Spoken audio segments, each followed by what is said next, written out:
our first service. May we invite everyone to please stand as we start praising God in this place. Yes, Lord. Indeed, God, that in you alone we rejoice, O God. Lord, believe, Lord God, that you are truly the author of our lives, God.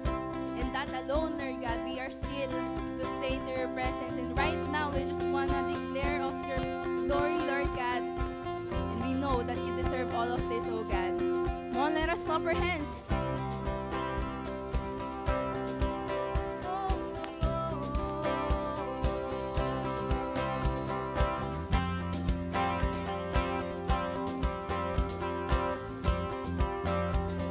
Come on, sing this out. Write your name deep in my heart.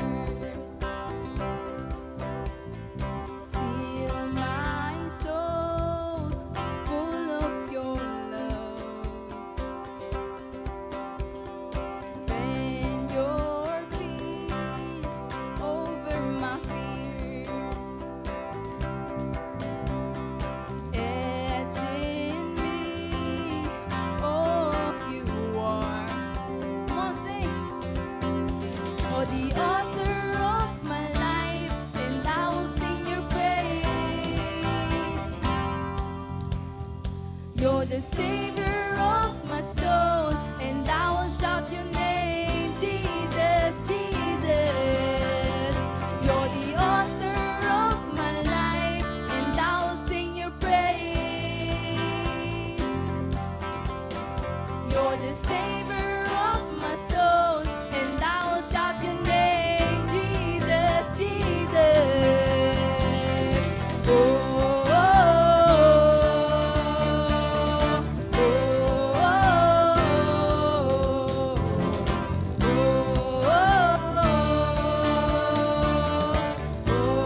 oh, sing it right. Write your name deep in my heart. Oh, seal my soul full of your love. And your peace over my fears. Etch in me all that you are. You're the author of my life, and I'll sing your praise. You're the savior of my soul, and I will shout your name, Jesus, Jesus. You're the author of my life, and I will sing your praise. You're the savior of my soul, and I will shout your name, Jesus, Jesus. Oh,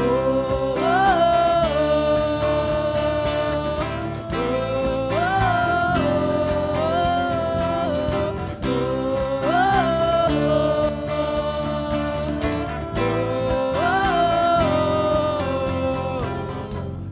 my story ends with you. Your glory lives in me. I am alive in you. I am alive in you. Come on, sing this out. Your glory lives in me. I am alive in you. I am alive in you.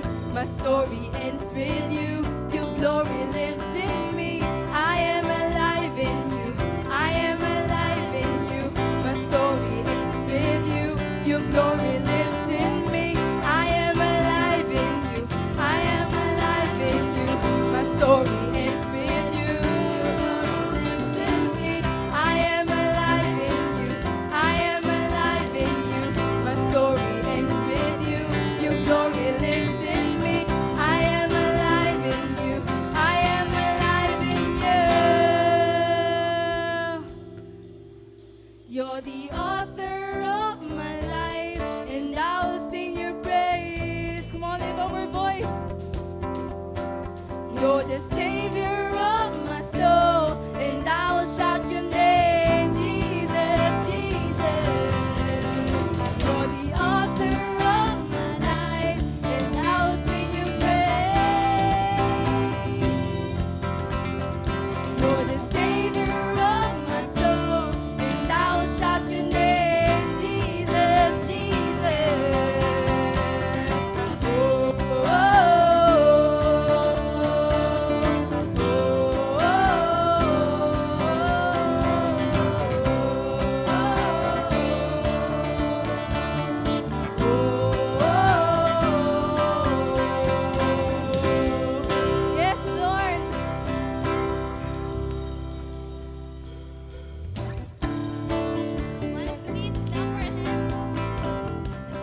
I'm waking up to your glory.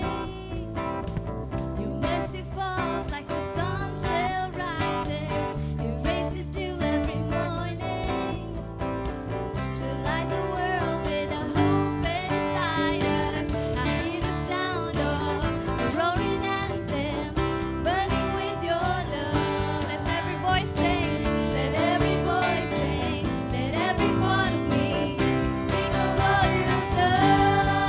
Yeah, I'm alive. You have made this heart brand new. Hands to the sky, pouring out my love for you.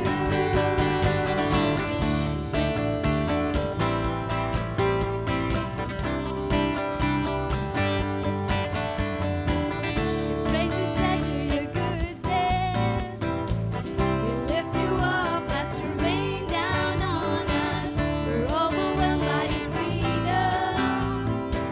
There's nothing like living in your purpose. I hear the sound of a roaring anthem, burning with your love.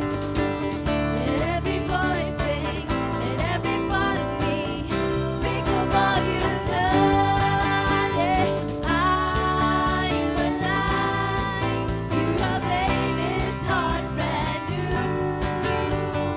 Hands to the sky, pouring out my love for you. I'm alive. I'm alive. You have made this heart brand new. Hands to the sky, pouring out my love for you. Well, let's begin to clap our hands. And as we sing this, let's declare this with all of our hearts that we are alive because He is alive. Come on. I'm alive because you're alive. Forever I will shine your light. I'm alive because you're alive. You have opened up my eyes. I'm alive because you're alive. Come on, church. You have opened up my eyes. I'm alive because you're alive. You have opened up my eyes. I'm alive because you're alive. Forever I will shine your light. Yeah, I'm alive because you're alive. You have opened up my eyes. I'm alive. You have made this heart brand new. Hands to the sky, pouring out my love for you. I'm alive. I'm alive. You made this heart brand new. Brand new, God. Hands to the sky, pouring out my love for you. I'm alive 'cause you're alive. Forever I will shine your light. I'm alive 'cause you're alive. You have opened up my eyes. I'm alive 'cause you're alive. Forever I will shine your light. Yeah, I'm alive 'cause you're alive. You have opened up my eyes. Let's continue to declare this, that you are faithful, God, that you are great, not only in this time, but you will forever be God.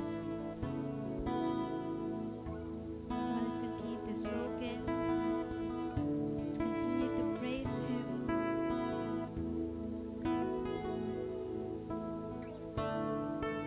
Let's continue to give this time.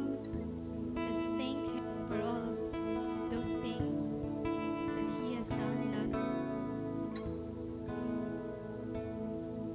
That though the mountains shake, He never fails us.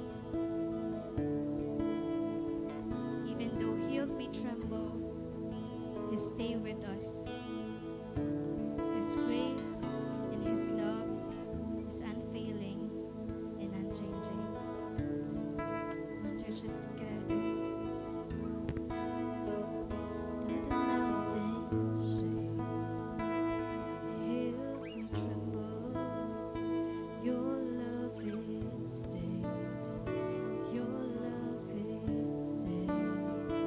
Though the waters rise and my heart may stumble, your love it stays. Your love it stays. You will forever be. You will forever be. I will hold on to your steady, unfailing love. Come on, church. You will forever be.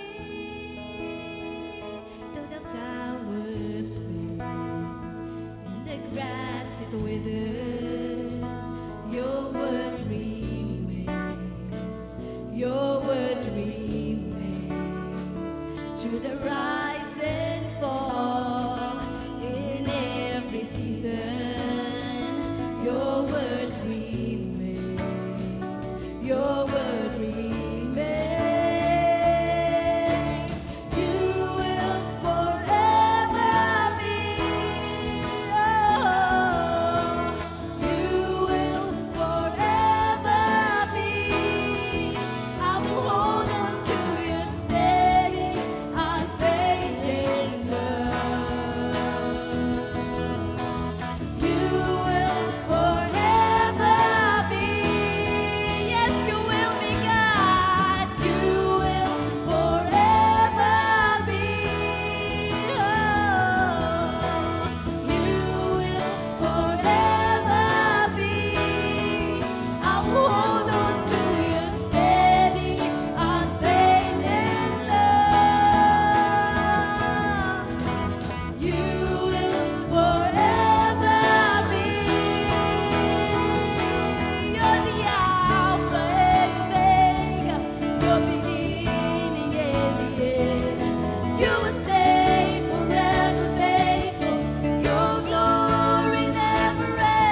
us continue to seek the presence of God right now. Truly, God, we are always amazed by everything, God, that you are doing unto our lives, oh God. With that alone, Lord, we rejoice in your presence. We will continue to stand in awe of you forever, oh God. We thank you, God, for you're always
lift up our voices. Stand in awe of you. Here in your presence, set our eyes on you. We stand in awe of you. We stand in awe of you. Here in your presence, let our words be pure.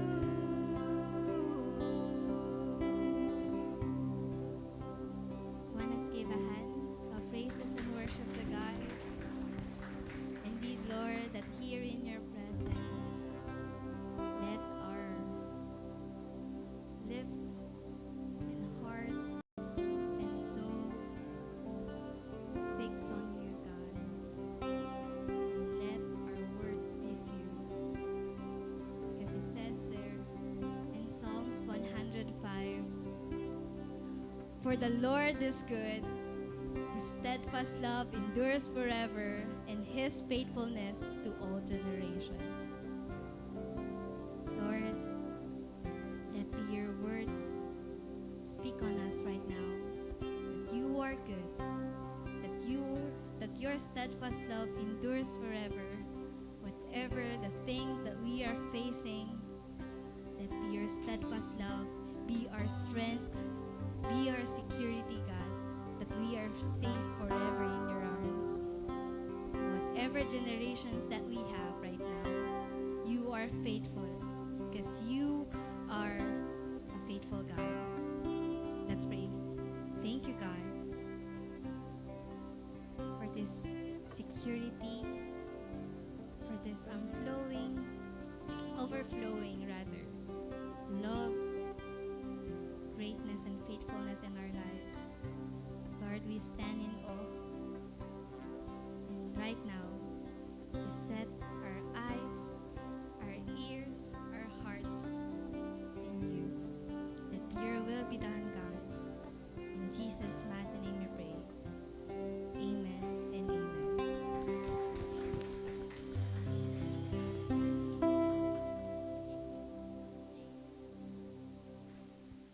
Alright, good morning everyone. Welcome to Victory. We honor God and we make disciples. We can now take our seats.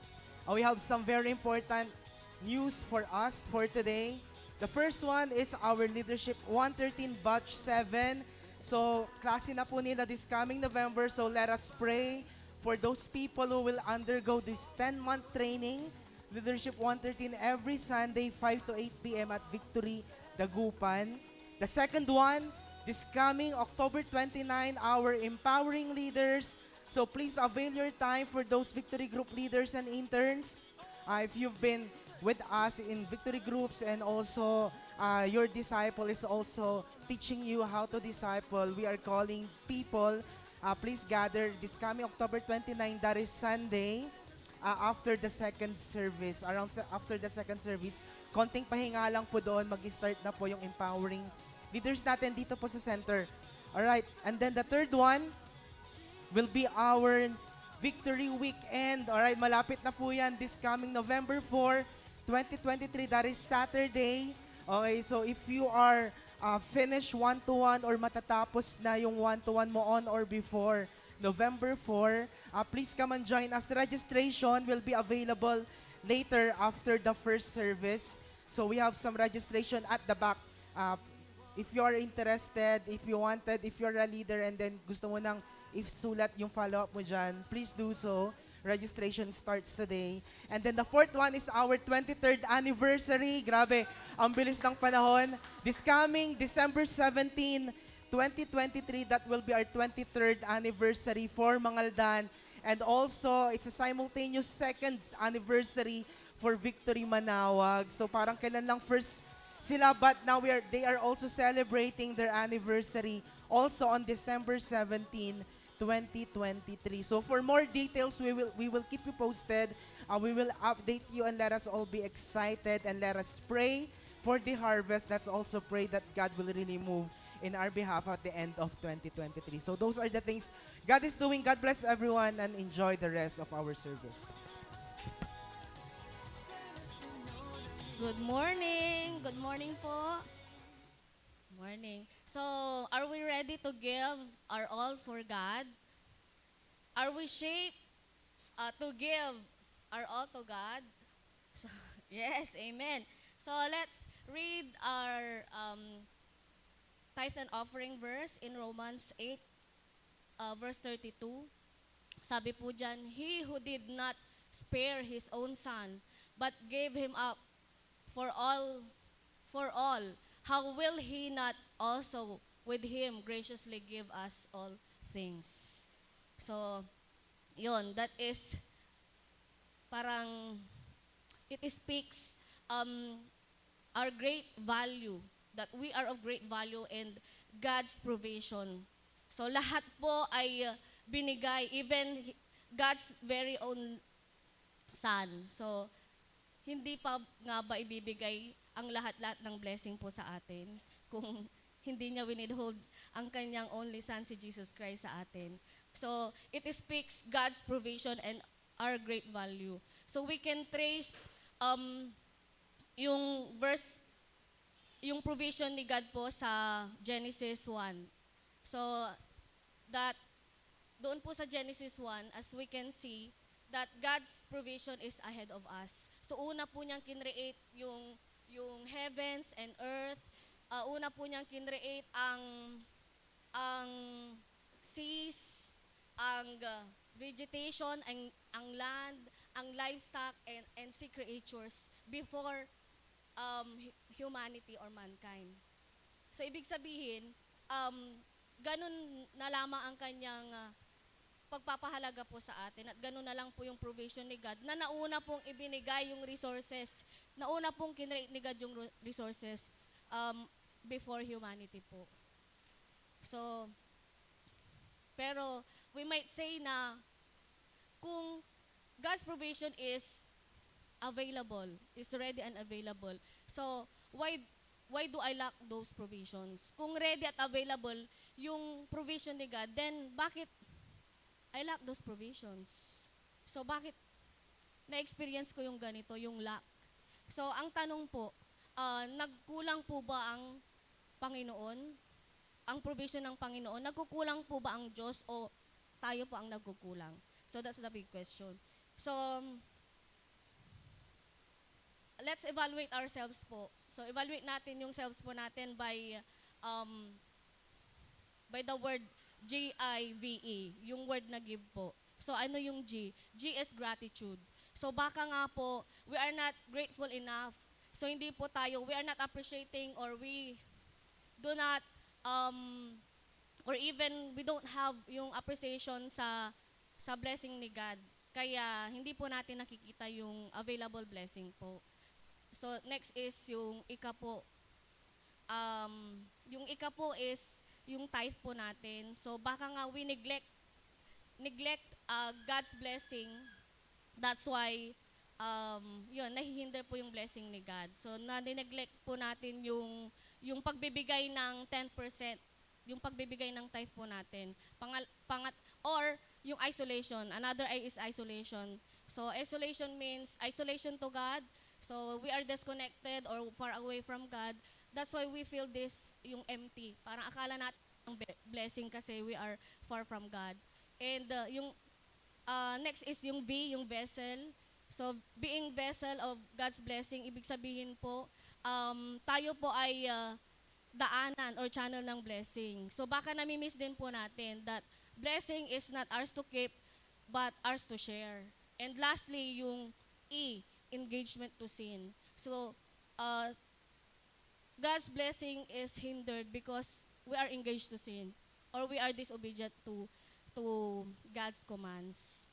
So, tandaan po natin, take away po natin that God's provision is ready and available.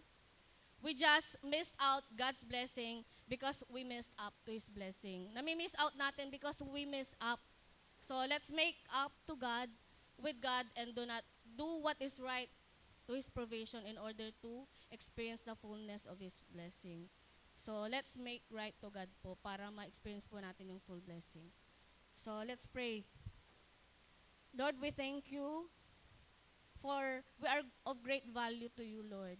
And our provision, your provision to our lives is given ahead of us, Lord God. Lord, teach us to be grateful enough, Lord God, to all the blessings that is around us, Lord God. Lord, let us appreciate, Lord God, yung blessing mo every day sa buhay namin, Panginoon. Let us not be isolated to you, God. We want, Lord God, to be connected and have relationship to you para magkaroon po kami ng maraming blessing, Panginoon. Lord, we pray, Lord God, that we will not miss out, Lord God, also yung ikapo namin, yung tithing, that we will neglect it, Lord God, yung pagbibigay ng 10%, Panginoon, as eternal saving, Panginoon. Yung saving namin sa eternity, winning souls, Lord God. And, Lord, teach us, Lord God, also to become vessel, Panginoon, ng biyaya mo, Panginoon, na, Lord, tandaan po namin that your blessing is not ours to keep, Lord God, but ours to share, Panginoon. And Lord, lastly, teach us not to engage ourselves to sin, Lord God, yung disobedience, Lord God, of your commands, Lord God, na maghihinder sa amin, Panginoon, ng mga biyaya mo, Panginoon. Lord, we thank you, Lord God, that as we do right to you, Lord God, by doing what is right, Lord God, sa Lord God, sa harapan mo, Panginoon, we pray, Lord God, that we will experience your full blessing in our lives. In Jesus' name. Amen. So we have envelopes po sa mga chairs po ninyo. Please, isulat nyo po yung mga panalangin at mga answered prayers. So we will be glad to hear from you po, and we will be praying with you sa mga panalangin po ninyo. So we have 3 ways to give po. We can give directly dito sa simbahan po natin, yung tithe and offering. We can also give it through GCash, and lastly, we can give it through yung bank account natin, online banking. So we have BPI Dagupan account, and we have the other account, the Metro Bank account. So smile as you give and be a cheerful giver.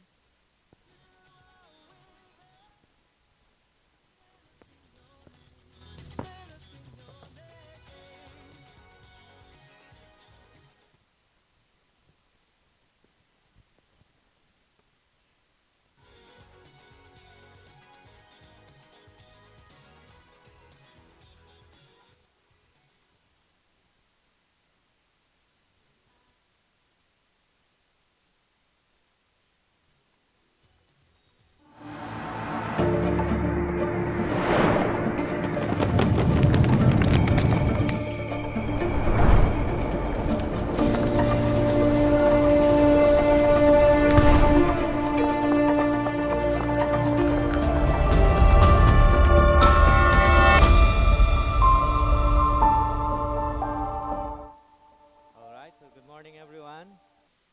Morning. By the way, for those who are first timer, sino yung mga first timer dito? Or mga second timer, yan. Or mga isang buwan ka na dito. So kung ikaw ay isang buwan or 2 months ka na dito, I am Jeff, I'm one of the campus missionary here na naka-assign sa Manawag. So yes, meron po tayong church sa Manawag. So we are in our series, What Shapes Us, diba? So itong series na to, nag-start tayo last week. Very very interesting tong series na to kasi something that what we believe, especially, will shape the way we live right now. So yun yung pinaka nito, itong series natin. Na kung ano yung pinapaniwalaan natin, especially, yun din yung parang nagiging sinasabuhay natin or nakikita natin or nakikita sa atin. So that's why it's really important to us, we as a Christians, to know what really shapes on us. Besides dun sa kung ano yung meron sa mundo. Kung ano yung sinasabi ng mga ibang tao. So, yan. Bago yan, ito. Alam ko, sino dito nakapag-love photo na lahat? Photo love pala. Love photo, no? Sino dito nakapag-photo love na? Yes, sa mga youngster natin, sila Mami Mirna. Yung photo love, sila, Kuya Willie, ano po yan? Up po yan sa cellphone, yan. Yung isang picture na yan, sino nakakaalam? Or sinong dumaan dito sa picture na yan? Hindi, wag mo na yan. Yung isang picture, yung kulay yellow, alam nyo ba yan? Hindi. Camera 360. Bago magkaroon ng Photolab sa mga 90s, mga 90s, no? Ito muna, dito kami nabuhay sa filter. Yan. Di ba? Hanggang sa ngayon, alam mo, umabot sa Photolab na grabe, kahapon, or tama, kahapon, Friday or last week, grabe, ang dami nagpalit ng DP. Or yung mga profile picture nila, no? Parang nagtaka ako, ano ba yung mga picture na yan? Tapos yun pala naka-photolab. So sino nga ulit yung mga nakapag-photolab na dito? Nakapagpalit ng mga pictures, di ba? So, grabe, nakakatuwa kasi itong app na to, by nature, ang nature naman talaga ng app is to enhance, at the same time, to filter those things na mga unnecessary. Di ba? And kaya nga yung dito sa yung 360 or camera 360, diyan nag-start lahat eh. Actually, hindi lang naman yun diyan pinakauna, pero ito yung mga nag-trending noon ng mga filter. Nakaramihan sa atin dito, ginamit na. Or naging profile picture mo na yung pinang-edit mo diyan. So, syempre, hindi rin ako ito trinay din namin yung Photolab. Ano kayo magiging itsura namin pag ginamit namin to? Sige ito, example, nagulat ako. Nahirapan yung Photolab kung ano ba yung kamukha ko eh. Iniisip ko kung kamukha ko ba talaga yan. Parang gano'n. Nahirapan actually. Meron pa. Trinay namin ni Mrs. And then, shucks, sabi ko, kamukha ko. Kamukha ako ng mga model actually. Yes, that's my wife. Diba? So, and another one, meron pa dyan. Anyan sa'yo. So, and next, di ba? Pangmalupitang So, sa mga youngster po natin, sa mga mommies na nandito, sa mga daddies, try nyo. Mag-iiba. Ganun. So, babata talaga kayo dito. And that's really trend. That's sabi ko nga sa inyo kanina, the nature of this is really filter or to enhance. And sa atin din, for din naman, entertainment purposes. Diba? Para nakakatuwa kasi yung akalain mong itsura mo. Lalo pag nagpapalit-palit yung iba-ibang lahi, nagugulat ka na lang. Diba? Uy, pwede pala. Pwede pala ako maging Koreano or Koreana or something like that.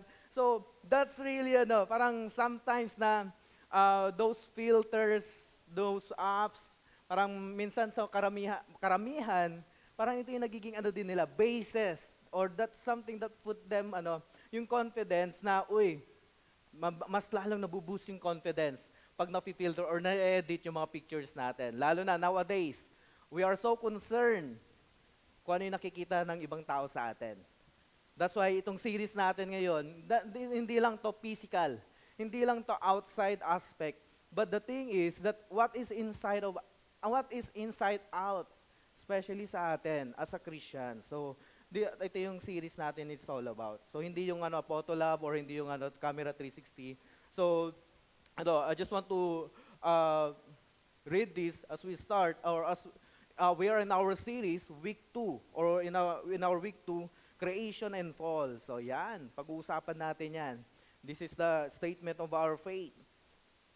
So I just want to invite you to stand on your feet and let's read in Genesis chapter 1, verse 1 and 2. If you have your Bible, please turn with me also.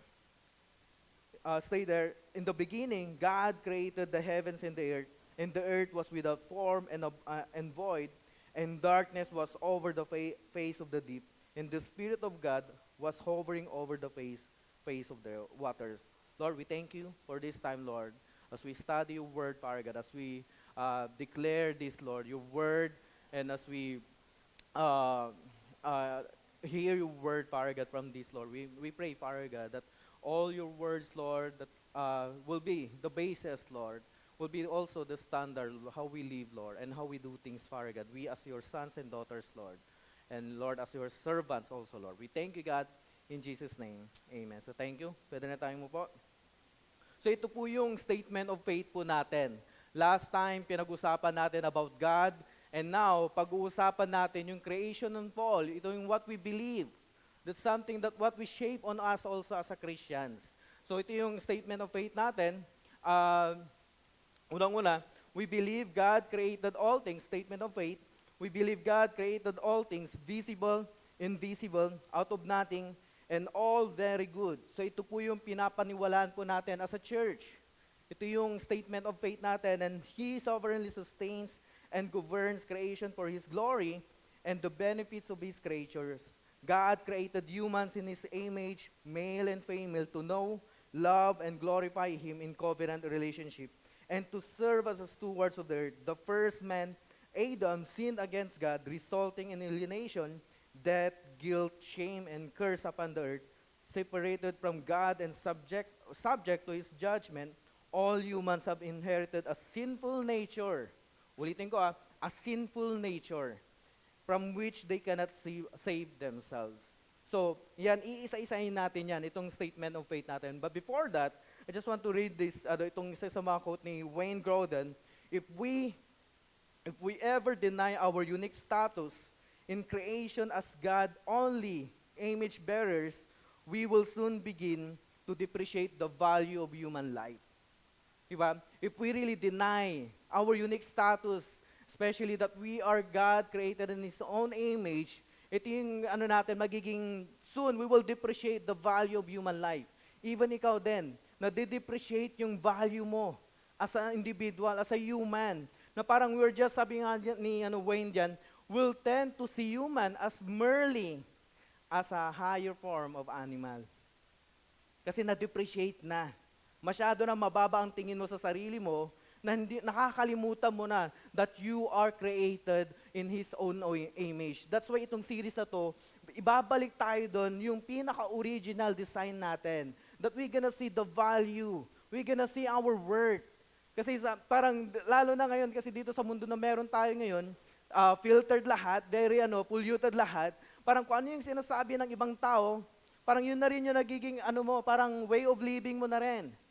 That's why ito, kailangan nating mag-stand dito sa faith natin. And sabi dito, we will lose much of our sense of meaning in life if we deny our unique status. Every one of us, God created us in a unique form, in a unique way.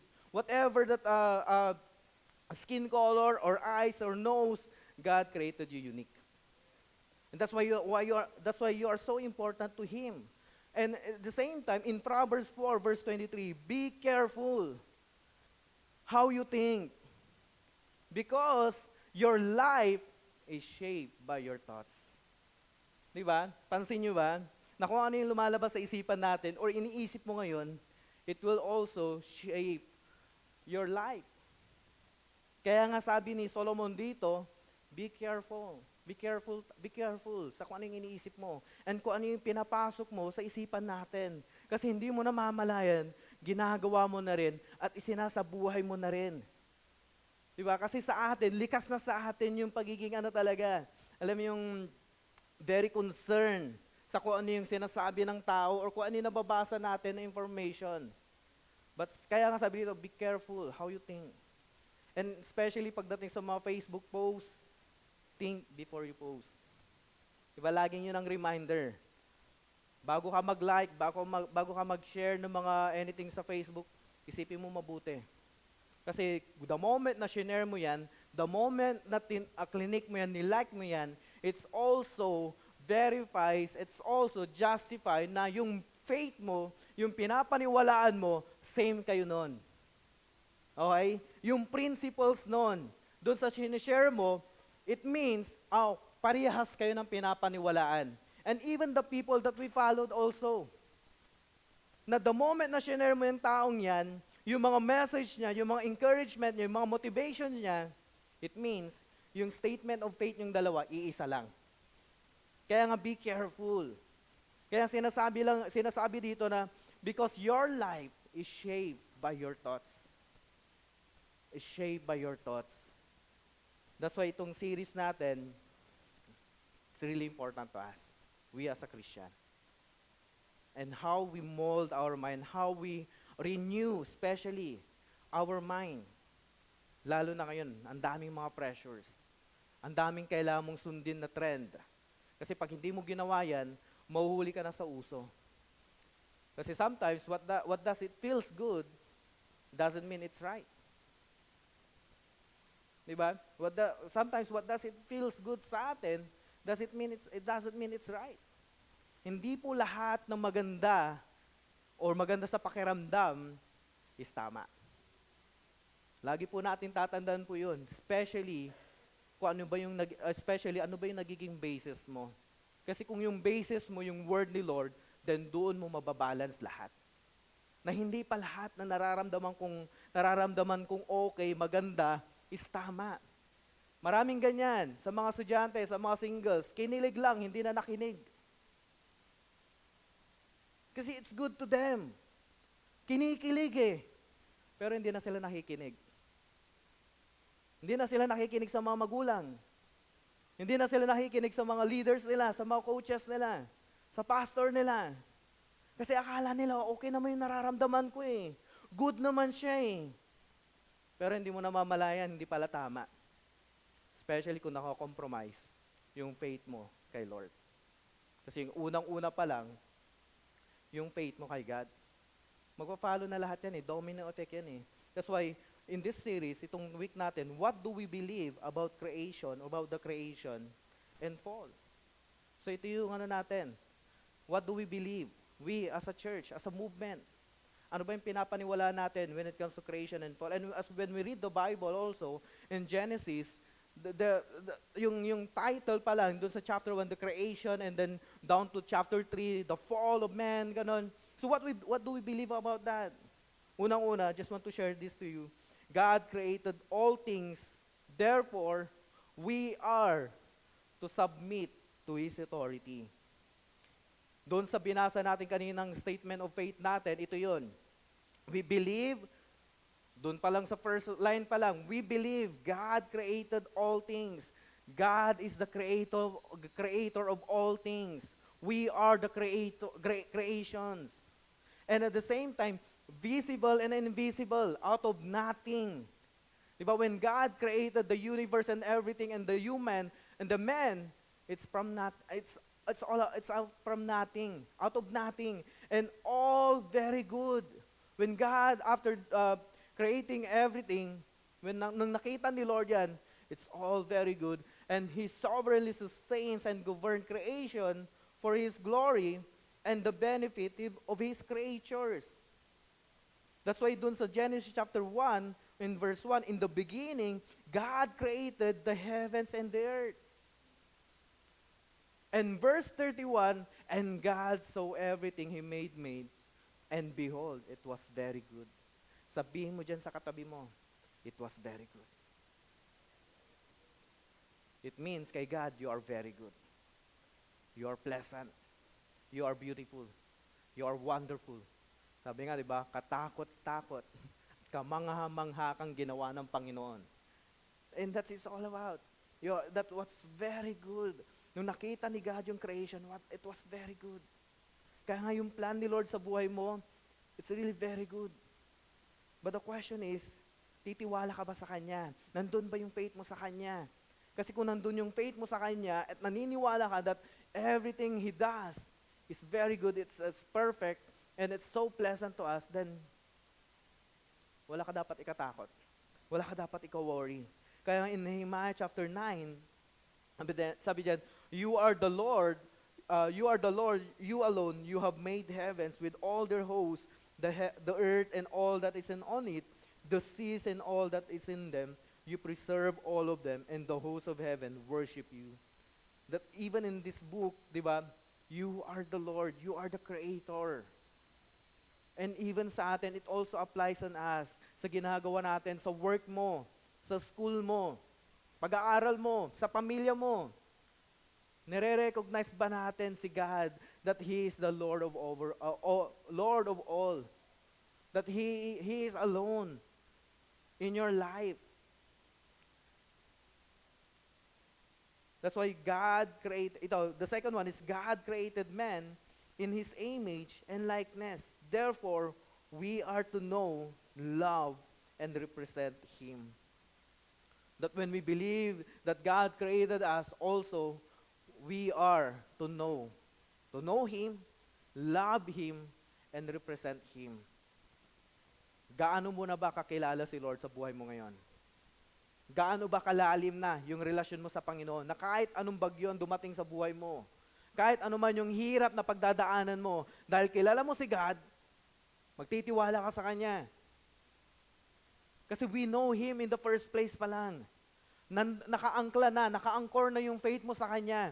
Kaya kahit anong dumaan sa'yo, you know na hindi Kanya pababayaan. Kasi may plano siya sa buhay mo. And at the same time, you love Him so much. Yung devotion mo, yung kung gaano ka ka-dedicated kay Lord, kung gaano mo ba siya kamahal. Di ba, na kahit, alam mo yung gaano ka ka-busy, you always find time or you always make a way para kay Lord. Lalo-lalo na itong every Sunday natin, sa mga victory groups natin, yung pagdating kay God, siya parati yung priority mo than anything else na meron ka ngayon. Mas mahalaga si Lord sa'yo and represent Him. Sino bang nire-represent mo ngayon? We hope, and I hope that we represent God. We are ambassador of Christ. Nire-represent po natin si Christ. The way we live our life, the way we talk, the way we think, and the way we commune with other people, we fellowship with other people. Sino bang nire-represent natin?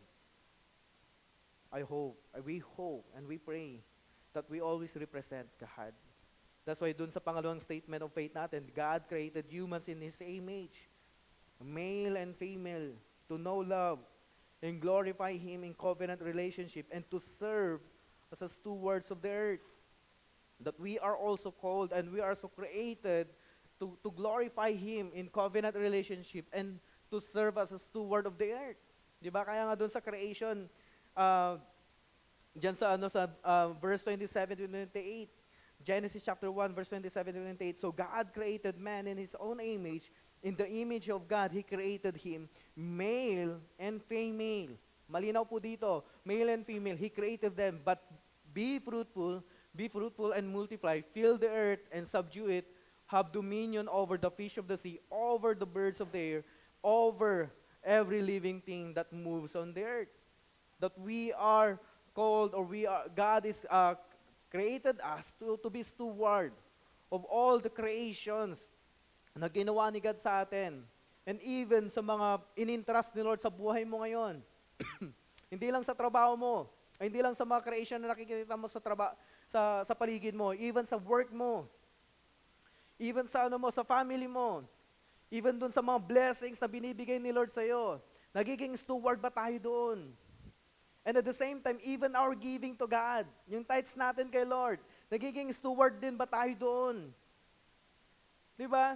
Kasi yun yung sinasabi dito that be fruitful and multiply. Hindi lang ito yung magparami tayo. Part na yun ng procreation ni God sa atin. Na yun yung naging part tayo doon sa procreation ni Lord. But at the same time, we are here also to be steward. Especially sa calling na binibigay ni God sa buhay natin. Nasaan ka man, ano man yung estado mo ngayon sa buhay, saan ka man nag-work, God put you there to be steward, to represent Him, na may pakilala mo si Lord sa buhay mo. At hindi lang sa buhay mo, sa mga tao nasa paligid mo. Kasi doon nila makikita, ano ba yung statement of faith mo? Ano yung nag-shape sa buhay mo ngayon. And I hope na when it comes to our faith, hindi tayo nahihiya. Pagdating sa pananampalataya po natin, hindi natin kinakahiya. Lalo-lalo na yung relasyon natin sa Panginoon. That's why in Colossians chapter 1, verse 15 to 17, He is the image of the invisible God, the firstborn of all creation, for by Him all things were created in heaven and on earth, visible and invisible, whether thrones or dominions or rulers or authorities. All things were created through Him and for Him. That is Jesus Christ. Everything na meron dito sa mundo is God. Lahat yan, it speaks about, it's all about kay Jesus. That's why yung pinag-uusapan din natin dito that Jesus Christ is the center of this church. Kasi lahat ng bagay dito sa mundo, we are created for Him. To glorify Him and to worship Him. And what exactly does it mean that God made human in His image? Kasi matagal na tayo as Christians, yung iba siguro, ano ba ibig sabihin ng that we are created in His own image? Diba kasi alam lang natin, yung teaching sa atin sa one-to-one, sa purple book, ano ba yung pinaka-ano niyan? Parang, kung okay, I understand that, pero ano ba yung detailed? Ano ba yung pinaka-purpose? Ano ba yung meaning talaga that God made humans in His own image? From that Latin word, when we say the image of God is imago Dei, it means that man possesses characteristics that separate him from the rest of creations. So yun yung pinaka-unique sa atin. Of all creations, yung characteristic na napossess natin, na which is si Lord, si God mismo ang nagbigay sa atin.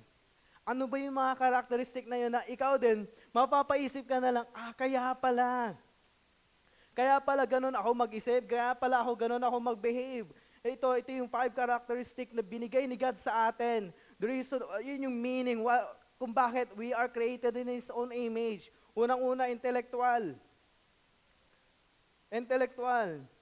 Pangalawa, yung ethical. And pangatlo is emotional and teleological. Pang-apat, and panglima is relational. Balikan natin yung intellectual. Intellectual, man is aware.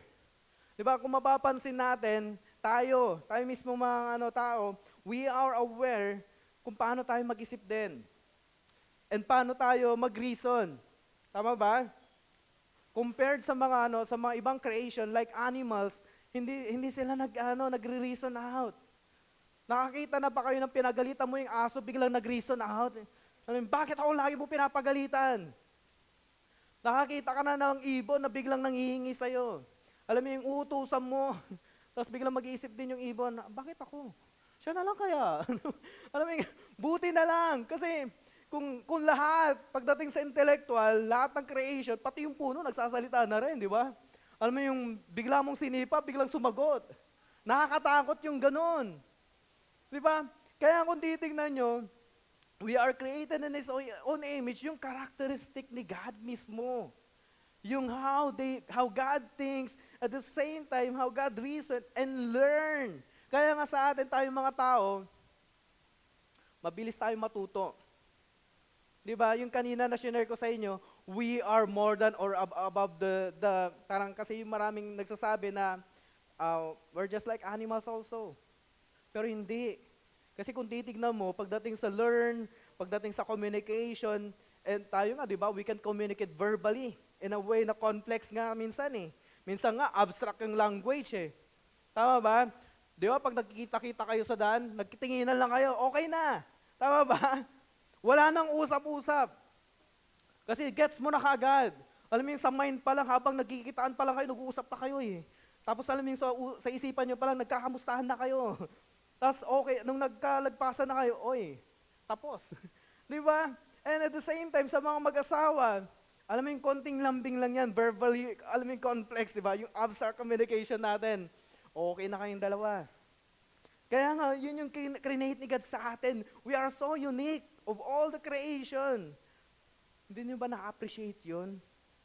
Na pagdating sa intellectual, yun yung binigay ni God sa atin. When He created us, He has an image sa atin when it comes to innate creativity that manifests. Diba? Sino dito magaling sa arts?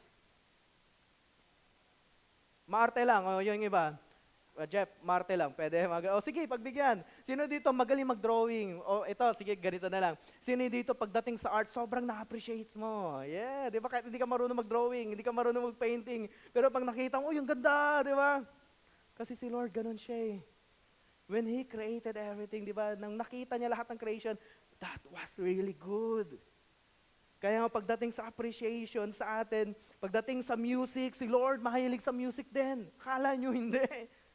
Kaya nga, di ba, nung pinanganak tayo dito sa mundo, pagdating sa adaptability, ang bilis natin maka-adapt sa music, sa even literature, even science and technology. He can calculate and perform logical, analytical function, and He can design, create, and invent just like God. Kaya nga tayo mga tao, sobrang unique, sobrang special kasi kaya natin gawin lahat yun. Just like God. Kung paano niya tayo create. Di ba nakaka-amaze? Kung ngayon palang iisipin natin kung paano tayo create ni God in His own image, dito pa lang sa 5 characteristic na to, grabe. Malulula ka na lang. Lord, paano mo nilagay ito lahat sa akin? Itong intellectual na to, na akala natin hindi tayo matalino, hindi. Matalino ka kaya. Kasi crinate ka ni Lord eh. Walang crinate si God na hindi matalino o magaling. Lahat we can create, and we can design, we can create, and we can invent. Pangalawa is yung ethical. Man can distinguish between right and wrong. Di ba? Alam natin kung ano yung tama at mali. We can distinguish that. Kaya nga yung characteristic na yan. And he can make moral choices. That is ethical. And at the same time is emotional. Ayan. Man can feel anger, love, compassion, grief, and the entire range of human emotions. Kaya hindi tayo robot kasi meron tayong emotions. God, binigay ni Lord sa atin yung emotion na yan. Para ma-feel natin at the same time, mas lalo natin siya ma-worship. And yung pang-apat is teleological, man has longing for purpose and responsibility. Kaya nga sa atin, kung mapapansin mo, lagi mong iniisip, ano ba yung purpose ko dito sa mundo? Lagi mong parang hinahanap, ano kayang pwede kong gawin pa dito? Yung responsibilities. Ganon tayo ginawa ni God. Ganon tayo dinesign. And yung relational, last is relational. Man can have relationship with God. That's so unique that only us can have that relationship with God. Sa lahat po ng creation na ginawa ni God, tayo lang po, mga tao, ang pwede magkaroon ng relasyon sa Panginoon. Yun yung pinaka-special na binigay ni God sa atin. At the same time, that we can pray. Yung relationship na yun, we can pray to God directly. We can praise Him and hear Him. Na hindi lang in His audible voice, but through His word, through His people, that He can speak. And at the same time, yung relationship, yung pagiging relational na yan, just like the Trinity, sa atin din, pagdating sa pagkikipag-relate sa iba, hindi rin mahirap sa atin. Madali tayo makipag-relate. Kasi ganun yung pinakita ni God sa atin. God created us to reflect His glory. Tayo ang reflection ni God. Yung glory ni God. To see the latent potentially within creation and be fruitful and multiply. Diba tayo nga pag gumagawa, ang mga tao magaling yan Pagdating sa bread, kung paano ginagawa ang bread. Hindi yun mekos-mekos, hindi yan tornado yan Hindi yan insan, mga ganon.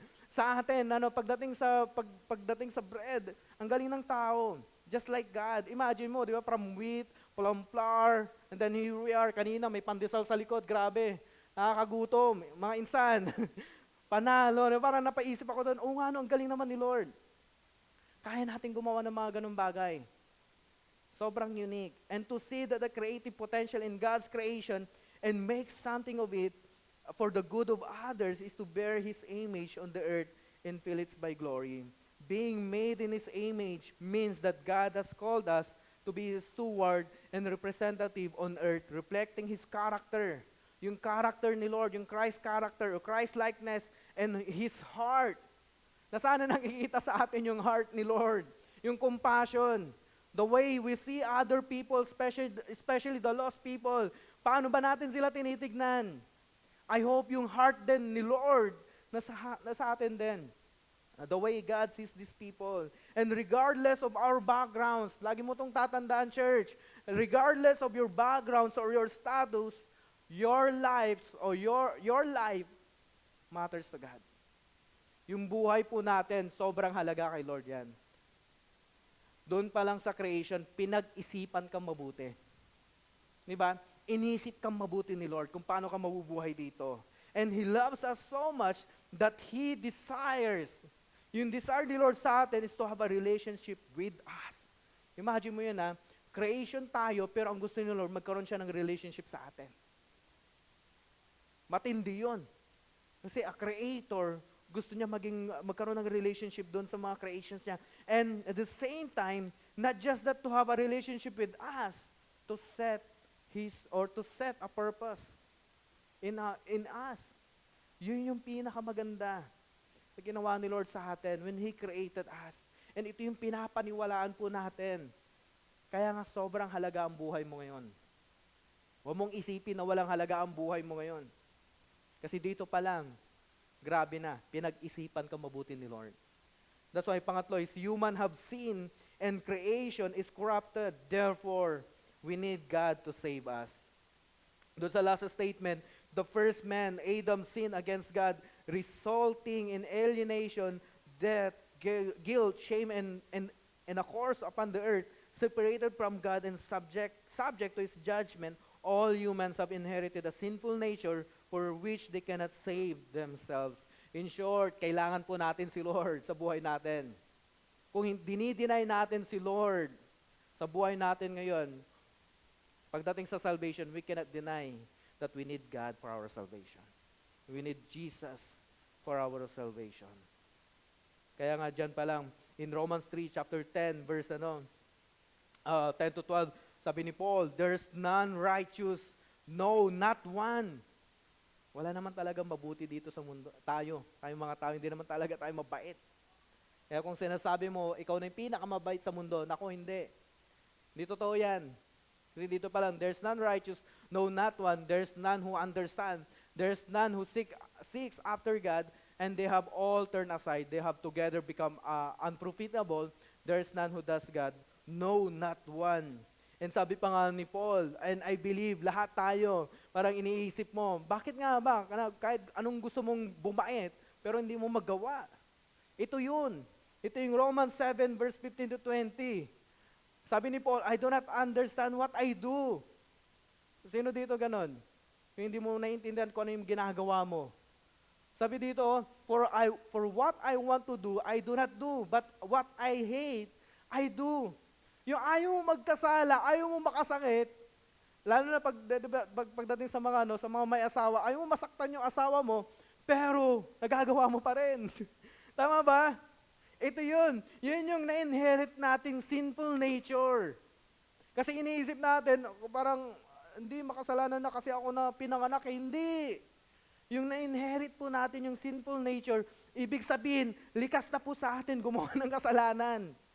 The moment that we actualize, we do the sins or we commit sins, then yun doon napapasok yung sin. Yung pride, yung disobedience. Kaya nga sabi ni Paul, and if I do what I do not want to do, I agree that the law is good. It means the Word of God.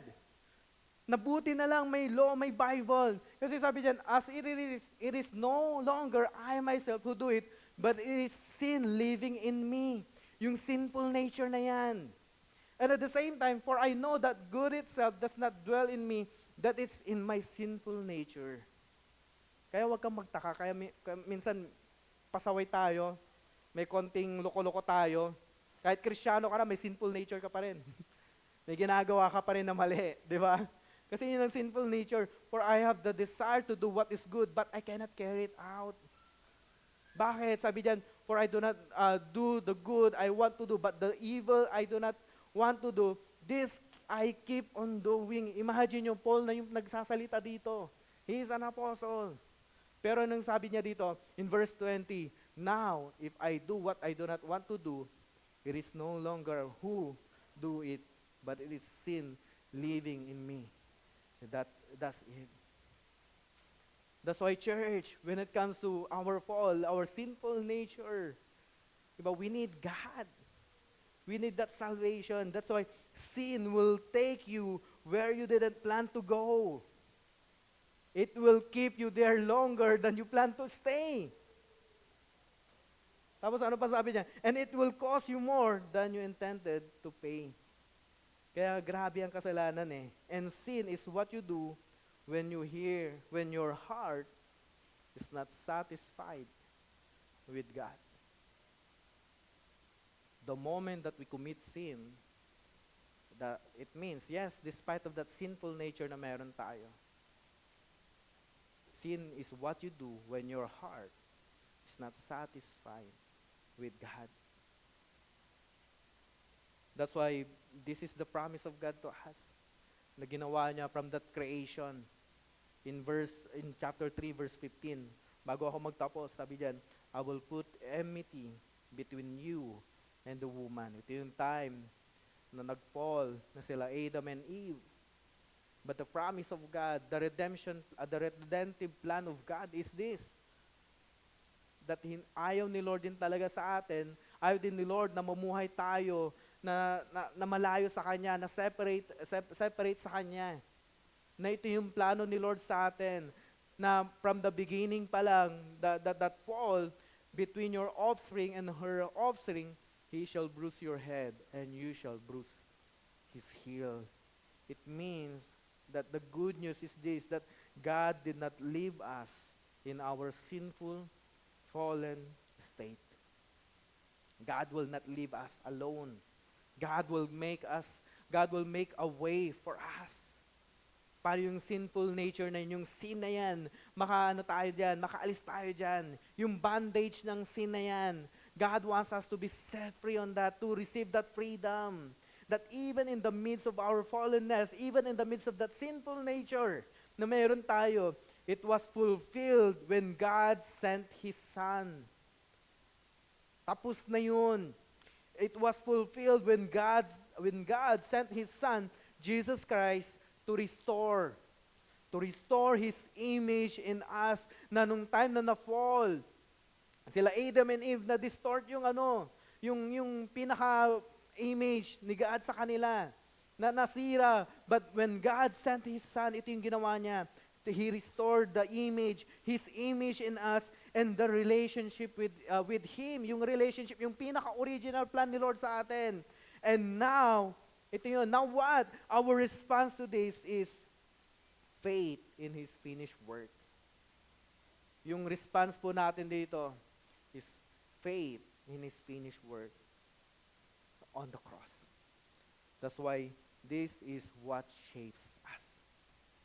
That we believe in God, that He created everything. As we end, can I invite you to stand on your feet? And let's pray.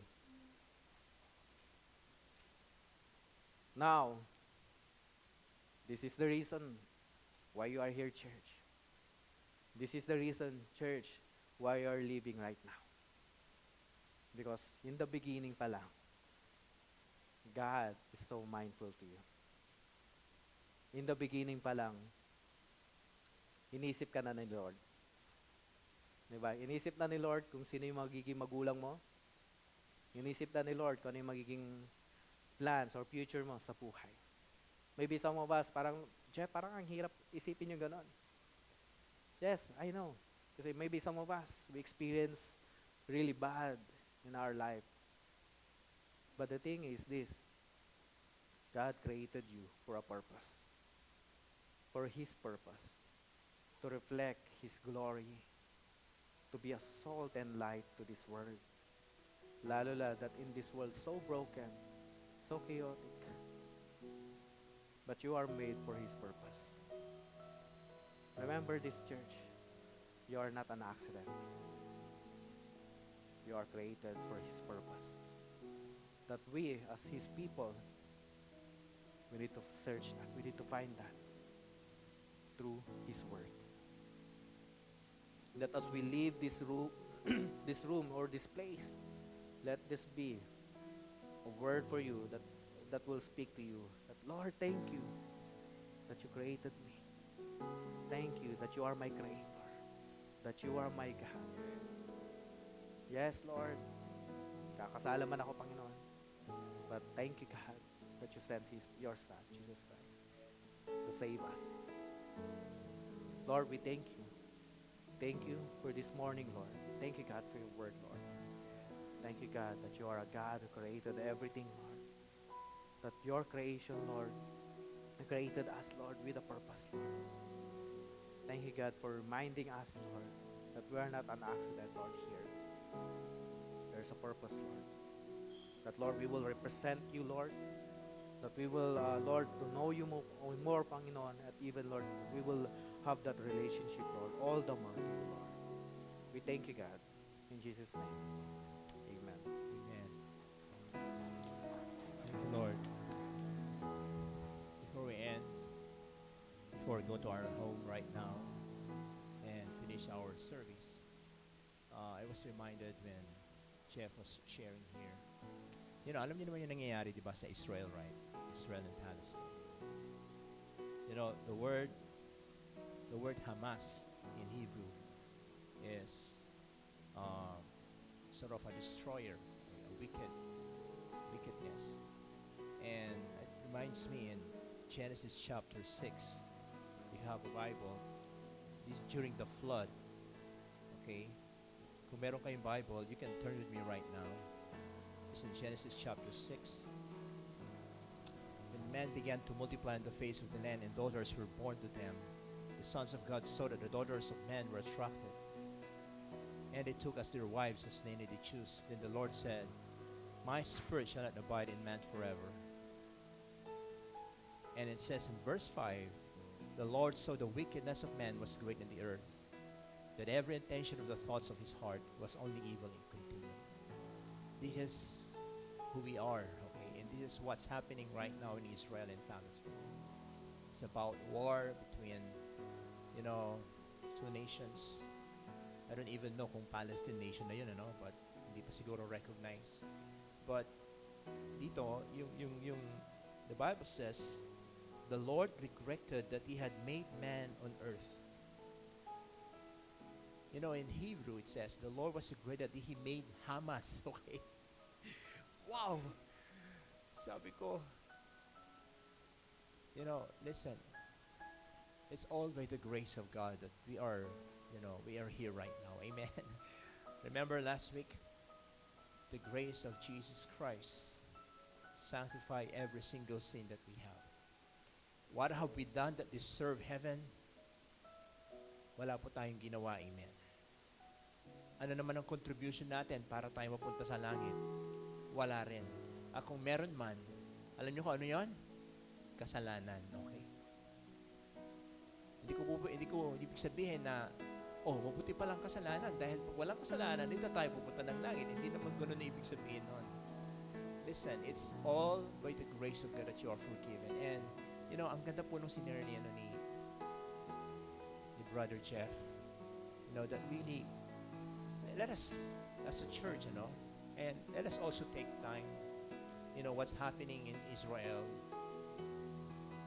diba? Sa Gaza, sa West Bank, siguro hindi tayo masyadong apektado, But alam nyo ba kung ano po nangyayari? Kung totoo po kayong Kristyano at nagbabasa po kayo ng Biblia, kung babasahin po natin yung Revelation, nag-uumpisa na po, amen.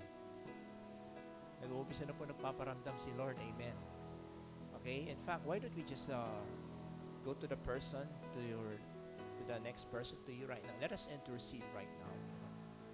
Let us intercede and let's pray. The war is going on in Gaza. Let us pray right now. Let us agree with one another. Lord, we pray for those civilians, Lord, innocent people, women, children, died because of wickedness, because of greediness, because of these people, Lord, terrorists, mentioned in the book of Genesis chapter 6. We pray that you will, Lord, spare them, God. We pray na wala na pong casualty na mangyari, Lord. We pray that you are going to soften the heart, those terrorist group, Hamas, Lord. We pray that they will know you, God. We pray that they will accept their place, Lord, that they are sinners. Not only in Hamas group, Lord, but also people, Lord, who support them, Iran, Iraq, Russia, Egypt, Lebanon. Lord, we pray that you will touch these nations, Lord, to you. In Jesus' name, Lord. We even pray, God, that even in Israel and U.S., those allies, Lord, we pray that expose their heart, Lord. We pray that you may continue to touch every single person's life, Lord. Thank you, God. We pray for peace over that place. We pray that there will be no blood, God, be shared. This is our prayer. In Jesus' name. Lahat po tayo magsabi ng Amen, Amen. God bless you. May you be light into this darkness. As you go out, share the gospel. Amen. Thank you for coming.